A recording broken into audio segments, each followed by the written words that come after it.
আজ আমি বানিয়ে দেখাবো পাউরুটির চপ। প্রথমে আমি পিস কাটা রুটিকে ত্রিকোণা করে কেটে নিলাম। তারপর একটা গাজর আর দুটি আলু সেদ্ধ করে গ্রেটারে গ্রেট করে নিলাম।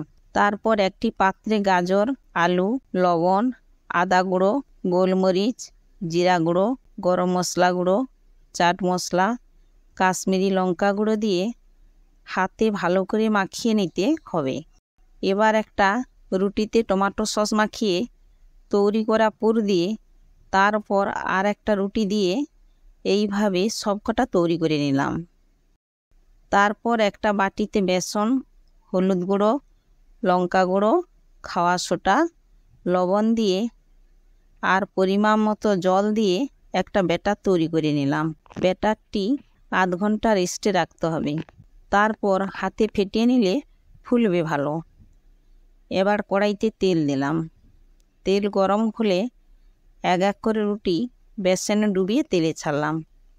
উল্টে পাল্টে এপিট ওপিট ভালো করে ভেজে তুলে নিলাম। দেখুন চপটা কত সুন্দর আর ফুলকো হয়েছে। আশা করি আপনাদের রেসিপিটা ভালো লেগেছে।